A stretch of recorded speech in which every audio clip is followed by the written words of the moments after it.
माझा तमाशा स्वतःच आहे. पण आज कितीतरी वर्ष झालं माझ्यावरती मोठं संकट आलं होतं. श्री स्वामी समर्थ. मी वनिता राणी कराडकर. बाळूमामाची सेवा 2 वर्ष पूर्ण झाली आणि बाळूमामाने मला स्वामींच्या केंद्रात जाण्याची मला संधी दिली. माझा तमाशा स्वतःच आहे. पण आज कितीतरी वर्ष झालं माझ्यावरती मोठं संकट आलं होतं.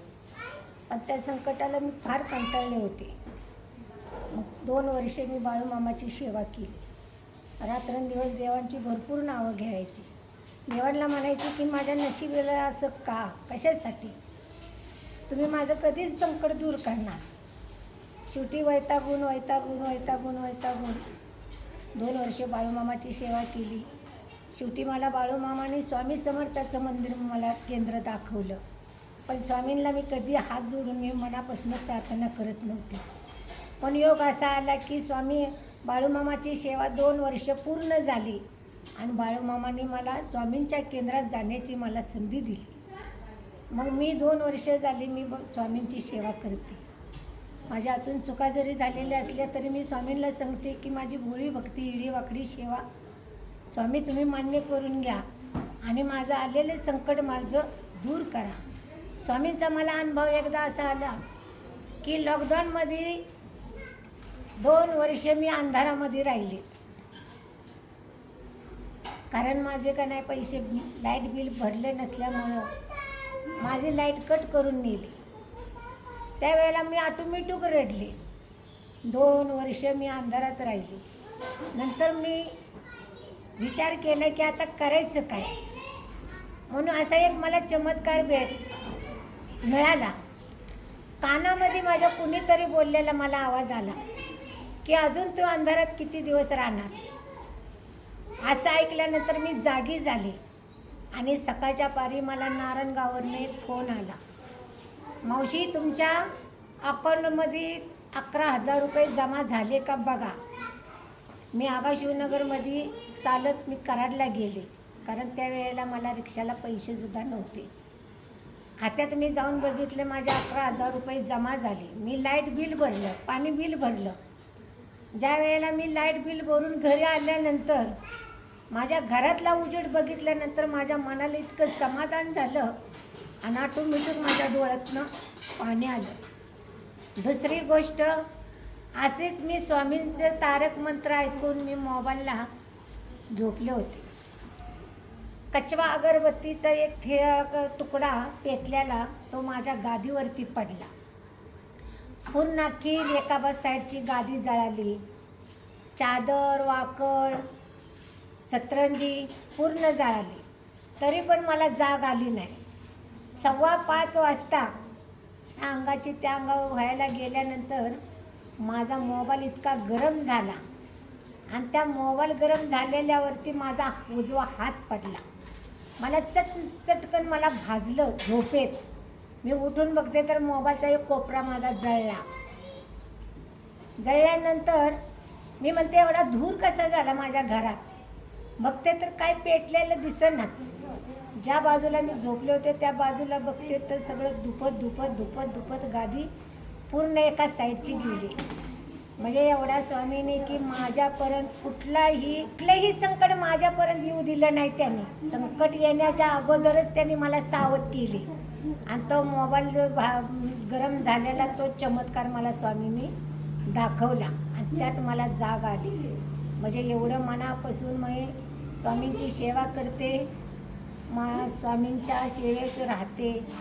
एवढा मला अनुभव आला आहे. फक्त स्वामींना माझे हात जोडून कळकळीची विनंती आहे की येणारे काही दिवस माझे असतील सुखादुःखाचे ह्यात तुम्ही सर्व माझं सामील होऊन ह्या विघ्नातनं मला दूर करा किंवा मला काबड कष्ट करण्याला खाण्याला ताकद द्या.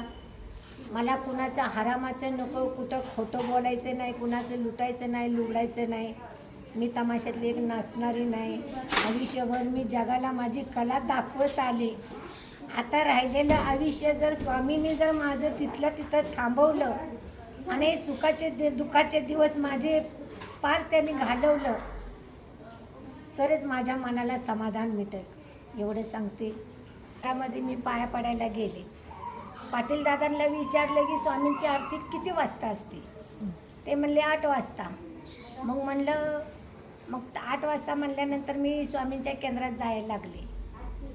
मग बरं 2-3 वेळा त्यांच्या भांडी वस्त्र धुवायसाठी मी विचारलं की दादा म्हणलं मी भांडी घासू का? तर ते पाटील दादा म्हणले तुम्ही घासा, पण तुम्ही नॉनव्हेज खाता का? तर मी म्हणलं नाही. मग नाही म्हणल्यानंतर मी स्वामींची तवापासून भांडी घासायला लागले, वस्त्र धुवायला लागले, झाडून लुटून काढायला लागले. स्वामींच्या सेवेत म्हणजे काही कमी म्हणजे काय पडलं असेल तिथं नाही म्हणायचं नाही, ते करायचं. आपल्या हातनं जर होत असेल तर करायचं, नसेल होत ना तर करायचं. मी घरी असल्यानंतर मी स्वामींची कधी आरती चुकवत नाही किंवा त्यांची सेवा चुकवत नाही.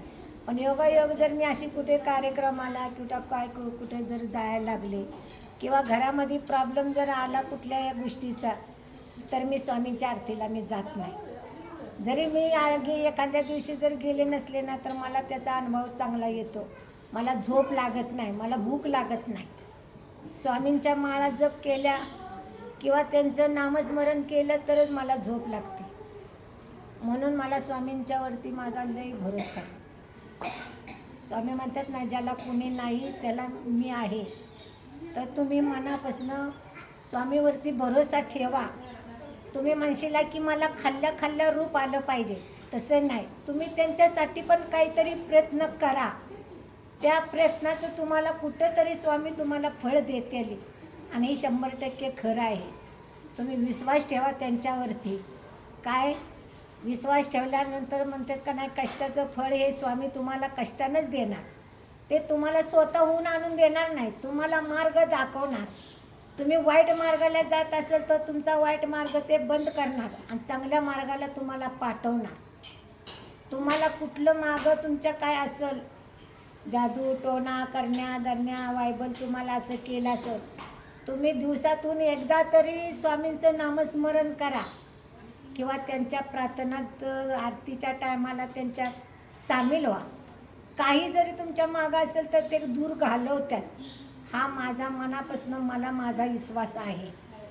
माझे आईवडील माझा नाहीत किंवा माझं लग्न झालेलं नाही किंवा मला कुणाचा सारा नाही, पण ज्याला कोण नाही त्याला परमेश्वर आहे, तसं स्वामी मला आहेत. काय आज मी एकटी बाई माणूस, माझ्या परिवारातनं मी 24 वर्षे घरातनं बाहेर पडलेले. काबड कष्ट करून खाते मी. तमाशात वेळ आली तर मी पायात घुंगरू बांधून मी रसिकाच्या समोर मी नाचते. पण पोटासाठी मी कुठल्याही गोष्टीला मी लाज धरत नाही. काय स्वामींनी सांगितलं, तुम्ही अभिमानानं गर्वानं तुम्ही ताटमानेनं जगू नका, तुम्ही संयम ठेवा. तुमच्या मागं काय असेल नसेल मी आहे, तुम्ही भिवू नका. काय याचा मला स्वामींचा अनुभव चांगला आहे. मी घरामध्ये गेल्यानंतर माळा जप करते, काही दिवाबत्ती करते, स्वामींना सांगते मला मनापासून मला तुमची सेवा करता येत नाही, पण माझ्या हातून चूक जरी झालेली असेल तर स्वामी मला माफ करा आणि माझ्याकडून तुम्ही स्वामी सेवा करून घ्या. मी तुमच्या सेवेत आले ना, तुम्ही माझ्याकडून सेवा करून घ्या. मी आज 5 वर्ष झाले मी नॉनव्हेज खात नाही, कारण मला नॉनव्हेज खाल्ल्याशिवाय मला करमत नव्हतं. मला नॉनव्हेज नाही खाल्लं तर माझे हातपाय कापायचे, मला अशक्तपणा यायचं. पण काय बाळू मामाची स्वामींची कृपा माझे का नाही, एका 8 दिवसातच माझं नॉनव्हेज बंद केलं. माझी वासनासुद्धा होत नाही. नाहीतर मी 24 तास सकाळ संध्याकाळ मला नॉनव्हेज खाल्ल्याशिवाय माझ्या मनाला समाधान वाटत नव्हते. पण जशी मी स्वामींच्या बाळू मामाच्या सेवेला किंवा स्वामींच्या केंद्रात आले, आज 5वं वर्ष लागलं मी नॉनव्हेज कसलंच खात नाही. म्हणजे एवढा मला अनुभव आहे स्वामींचा मनापासून. काय आत्तासुद्धा मी घरामध्ये माझ्या एकटीच आहे, मला कुणाचा आधार नाही. पण स्वामी काय म्हणतात, तुला कुणी जरी नसलं ना मी आहे, भिवू नकोस, मी तुझ्या पाठीशी आहे. त्याच्यामुळं मला भिण्याची काही गरज नाही. आता फक्त स्वामींनी राहिलेलं माझं आयुष्य हलाल करून मारण्यापेक्षा, स्वामी जेवढे दिवस तुम्हाला जगवायचं तेवढे दिवस जगवा. ज्या दिवशी मला मरण द्यायचं असेल त्या दिवशी माझा हाल करून मला मारू नका. ज्या घरामध्ये मी झोपते ना त्या घरात आरामशीर माझे डोळे झाका, का की माझी सेवा करायला कुणी नाही, हसून नसल्यासारखे. त्याच्यामुळं मला कुणाची सेवा नको आहे. माझ्या आईवडिलाची मी केली आहे ना, तसं मला कुणाची सेवा नको आहे. मस्त आत्तापर्यंत मी 24 वर्ष मला इतकी ताकद दिली. मोठे मोठे माझ्यावरती प्रसंग आले, की असे प्रसंग आले की त्यातनं मी जगलेसुद्धा नसते, पण स्वामींनी मला त्यातनं जगवलं. का की पुढचं माझं चांगलं भविष्य आहे का वाईट आहे हे त्यांनाच माहिती. पण त्यांनी कशासाठी मला जगवलं, का त्या माझ्या हातून त्यांची सेवा करून घ्यायची होती म्हणून मला जगवलं, का माझं पुढचं आयुष्य चांगलं आहे का वाईट आहे याच्यासाठी मला जगवलं. हे मी कधीच स्वप्न बघत नाही. स्वप्नामध्ये मी सगळा संसार, मुलं बाळं, नवरा काय असेल ते स्वप्नात बघते. उजाडल्यानंतर मी सगळं विसरून जाते. फक्त स्वामी समर्थ परमेश्वराचीच मी प्रार्थना करते. कलावंतांना बी माझं एवढंच हात जोडून सांगणं आहे काय की तुम्ही स्वामींच्या केंद्रात जावा.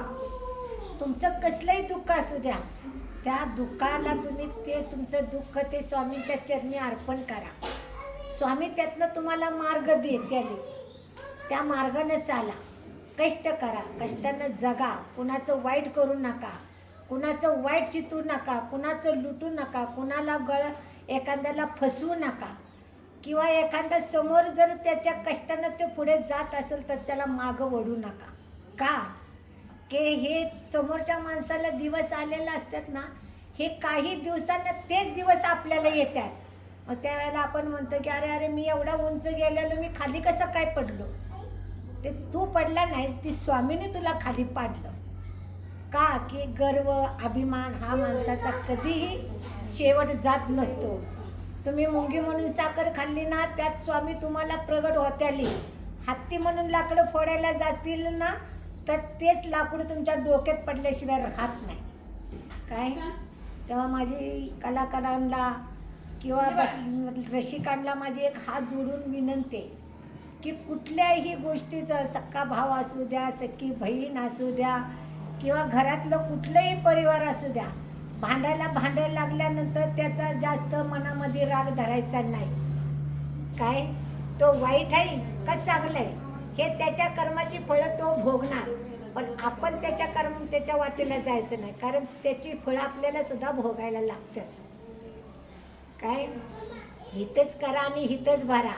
देवा घरच्या काठीचा आवाज ही तुम्हा आम्हाला कुणाला सुद्धा ऐकायला मिळत नाही. एकदा का त्याच्या काठीचा आवाज पडल्यानंतर ना ऑटोमॅटिक आपल्या डोळ्याची पारणं फिटतात की हे माझं झालं होतं काय आणि माझं झालं काय. तुम्ही भूक लागली, एखाद्याला अर्धी भाकरी द्या, तांब्यावर पाणी द्या. एखादा आजारी माणूस असेल तर त्याच्या सेवेत तुम्ही जाऊन त्याला सहकार्य करा, हे पुण्य तुम्ही करा. पण एखाद्याचं वाईट करू नका, वाईट चितू नका, किंवा एखाद्याचं लुटू नका, आणि दुश्मनाला बघून तुम्ही हसू नका, कारण ते काय म्हणतात ना, हसणाऱ्याचे दात कधीतरी पडतात. काय तसं तुम्ही हसू नका. आज समोरच्या माणसाला वेळ आलेली असते, त्याच्यावर दुःख असतं, त्याच्यावर प्रसंग असतं. तुमच्या हातून चांगलं करायचं होत नसेल ना, तर त्या माणसाचं तुम्ही कधीच वाईट करू नका. आणि वाईट जर करायचं असेल ना, तर त्याचं प्रायश्चित्त तुम्हाला भोगल्याशिवाय परमेश्वर तुम्हाला माफ करत नाही. काय का करताय एखाद्याचं वाईट? या हातानं करायचं आणि या हातानं फेडायचं. आता तुम्हाला 4 दिवस सुखाचे आले म्हणून तुम्ही समोरच्या माणसाकडे बोट दाखवू नका. एक बोट समोरच्या माणसाला दाखवलं तर 4 बोट आपल्याकडे आहेत. आपण ही 4 बोट कशासाठी घेतलेले असते, तर ही वेळ, काळ, टाईम टेबल हा कधी येईल हे सांगता येणार नाही. पण समोरच्या माणसाला बोट करून दाखवलेलं तो सुद्धा म्हणतो, अरे तू मला बोट करून दाखवलं होतंस, पण तुझी 4 बोटं कुठं गेली? काय 4 बोटं तुझी कुठं गेली? त्यावेळेला तुझ्यापाशी 4 बोटं होती ना, आता तुझ्याकडे आहेत का 4 बोटं? नाही. का की ते माझं एक बोट तुझ्या उपयोगाला येणार आहे. काय म्हणून कुणाचं वाईट करू नका. काय भूक लागली असेल, तुमच्याकडे नसेल 4 पैसे त्याला देण्याचं, तर आपल्या घरात शिळी भाकरी असली तर त्याला वेळेला नेऊन द्या, त्याला खायला घाला. त्याचा तो शिळ्या भाकरीचा खाऊन आत्मा शांत झाला ना, तो दुवा लागल तुम्हाला. पण त्याच्या समोरच्या ताटातलं ओढून तुम्ही खाऊ नका. छान सांगितलं. काय आणि माझे हात जोडून स्वामी समर्थाची कृपा तुमच्यावरती, तुमच्या मुलाबाळावरती होऊ द्या. एवढीच माझे हात जोडून कळकळीची विनंती आहे. तुम्ही स्वामींच्या केंद्रात जावा. तुमच्या हातून जे त्यांची सेवा होईल ती तुम्ही सेवा करा आणि स्वामींचा मनापासून अनुभव तुम्ही घ्या की स्वामी काय आहेत हे तुम्हाला कळत. स्वामी समोर आपल्याला दिसत नाही किंवा आपल्याला स्वामी सांगत नाही. आपल्या मनापासून आपण जर स्वामींना मानलं ना तर हे मनच आपल्याला मार्ग दाखवतं. चांगलं वाईट काय असेल नसेल आपल्या मनात असेल ना हे सगळं स्वामींना कळतं. कोण चांगल्या भावनेचं कोण वाईट भावनेचं. पण आपण तोंडानं कुणाला वाईट बोलायचं नाही. आता राग आल्यानंतर माणूस राजासुद्धा प्रजावरती राग आल्यानंतर त्याचा क्रोध वाढतो. पण या हातानं कुणाचं तुम्ही वाईट करूच नका. समजून सांगा. चुकत असेल तर एखाद्याला समजून सांगा. तुम्ही का समजून सांगत नाही तर हे स्वामींना सगळं कळतं. स्वामी जरी एका जागेवर जरी बसलेला असेल ना तर स्वामींना मुंगी पशु पक्ष्यापासून झाडाच्या पानापासून सगळं कळतं त्यांना. त्यांच्या केंद्रात माणूस चांगलं येतं का वाईट येतं हे सुद्धा त्यांना माहिती आहे. तुम्ही आम्ही बोलायची काही गरज नाही, काही गरज नाही किंवा त्यांना सांगायचं काही नाही. त्यांचं जमीन धरतरीपासून ते आकाशापर्यंत त्यांची नजर आहे. तुम्ही आम्ही पायापर्यंतच बघतो. डबरा दिसला की त्यात आपला पाय जातो किंवा आपण पडतो. तसे स्वामी आपल्याला डबरा दिसणं पुढचा आहे तो दाखवतात. त्या डबऱ्यात तू पडशील साईडनं जा रे बाळा काय. त्यावेळेला आपण साईडनं जातो, आपण डबऱ्यात पडत नाही. ते आपल्या बोटाला धरून आपल्याला रस्त्यानं नेतात. म्हणून आपण बी चांगलं वागायला शिकायचं, चांगलं राहायला शिकायचं. दिवसातनं एकदा तरी तुम्ही स्वामी समर्थाचं नाव तोंडात घ्या. श्री स्वामी समर्थ म्हणून तुम्ही म्हणा. त्या श्री स्वामी समर्थ शब्दाचा अर्थ काय आणि अनुभव काय हे तुम्हाला कळेल.